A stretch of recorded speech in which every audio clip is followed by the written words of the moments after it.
शादी के बाद पहली बार ससुराल जाने का डर शायद हर लड़की के मन में होता है।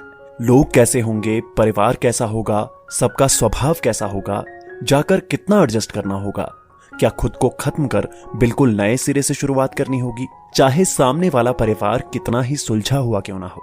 फिर भी हजारों ऐसे अनगिनत सवाल हैं। ननद ससुराल में कदम रखने पर एक सच्ची और पहली सहेली होती है, सभी को करीब से जानने वाली, अपनी भाभी की हमजोली ननद। ऐसा चरित्र जो सबके करीब होता है, पिता का चहेता पात्र, माँ की करीबी मित्र और भाइयों की लाडली। चाहे बड़ी हो या छोटी, वो परिवार की धुरी होती है। दीपा ने भी उसी प्यारी ननद के सहारे अपना पहला कदम ससुराल में रखा। शादीशुदा थी उसकी ननद, उसी शहर में 5 से 7 किलोमीटर के दायरे में रहती थी। बहुत शांत स्वभाव की, उम्र में भाई से छोटी पर भाभी से बड़ी, इसलिए बड़प्पन ज्यादा था दीपा से उसके रिश्ते में। शुरुआत में सब सही चलता रहा, आपस में बैठकर बातें भी होती रही। उसका रोज का आना जाना था पीहर में। भाभी को हर एक चीज में समझाती, या यूं कहें कि दीपा समझने लगी थी कि वो हर रोज उसे एक नई नसीहत दे जाती है। फिर भी साल 2 साल सब सामान्य चलता रहा। कभी तेज आवाज भी नहीं सुनी थी दीपा ने अपनी ननद की। बस 1-2 बार उसने माँ को कहते सुना, माँ घर के तौर तरीके बताती क्यों नहीं हो? जो काम आज तक जैसे होता आया है वैसे ही होगा, कह दो पापा को पसंद नहीं है। मन में हल्की सी खटास बढ़ने लगी थी। दीपा मन ही मन समझने लगी थी कि वो कोई काम अपने मन से नहीं कर सकती है। माँ जी अगर मेरे लिए सकारात्मक होना भी चाहें तो हो ही नहीं सकती, क्योंकि आए समय का साथ था माँ बेटी का। रिश्ते में उलझने और दूरियां तो तब बढ़ती चली गईं जब बच्चे हुए, परिवार बढ़ने लगा।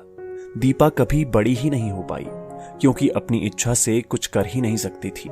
हर काम में बेटी की राय ली जाती।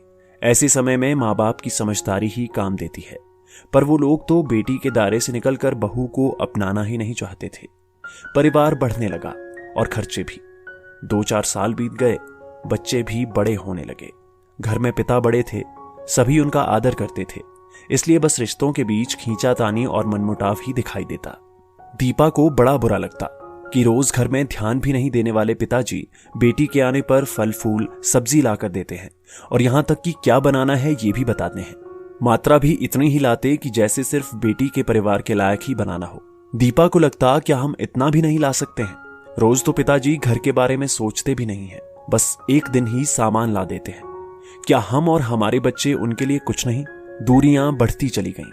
दीपा भी घर के प्रति बेपरवाह सी हो गई। अपना मन शांत रखने के लिए वो अपना ज्यादा से ज्यादा समय अपनी सहेलियों के साथ बिताने लगी। कारण किसी ने भी जानने की कोशिश नहीं की, बस रोज के ताने। आज कई घरों में दीपा जैसा चरित्र है, पर यह आप पर निर्भर करता है कि आप दीपा की ननद जैसी हैं या एक मिसाल हैं, आदर्श हैं अपनी भाभी और अपने परिवार के लिए। जिंदगी एक समझौता है, यहां हर रिश्तों के साथ सामंजस्य बिठाना पड़ता है। आप चाहें तो दीपा की ननद का किरदार निभाकर भाई भाभी की नजरों में खुद को दूर कर लें, या उस परिवार में लोगों के बीच धुरी बन जाएं, उन्हें करीब लाएं और अपने माँ बाप का सम्मान बरकरार रखें। कृतिका अपनी ननद की तारीफ करती नहीं थकती। वो कहती है, शुरू में मेरे और मेरी सास के विचार मेल नहीं खाते थे, ऐसे में मेरी ननद ने एक अहम रोल अदा किया और दोनों को एक दूसरे के हिसाब से ढाल दिया। माँ को आधुनिक तौर तरीके अपनाने को कहा और वहीं मुझे भी समझाकर उन्हें सम्मान देते हुए अपने साथ लेकर चलने को कहा। आज मेरी सास मेरी सबसे अच्छी मित्र है। ननद का भी उस घर में बहुत सम्मान है। सभी बच्चों को बुआ के आने का इंतजार रहता है। हर रिश्ते का अपना अधिकार है, उसे उसी दायरे में रहकर निभाने से परिवार में प्रेम बढ़ता है। ननद भाभी का रिश्ता मर्यादाओं से कम, प्रेम से ज्यादा बंधा है। आपसी रिश्ते को मित्रता का रिश्ता बनाएं। ननद चाहे छोटी हो या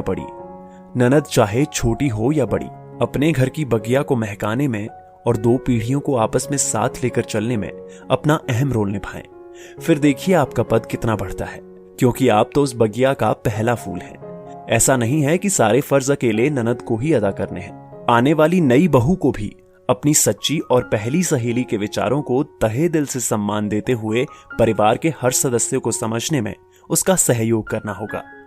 फिर देखिए एक परिवार कैसे खुशहाल परिवार बनता। दोस्तों, आपकी इस वीडियो के बारे में क्या राय है नीचे कमेंट करके जरूर बताइएगा, और अगर आपको ये वीडियो पसंद आए तो इस वीडियो को लाइक करिएगा, शेयर करिएगा ज्यादा से ज्यादा लोगों तक, और ऐसे ही और भी इंस्पिरेशनल वीडियो के लिए सब्सक्राइब करें हमारे YouTube चैनल को और Facebook पर फॉलो करें हमारे पेज को। धन्यवाद।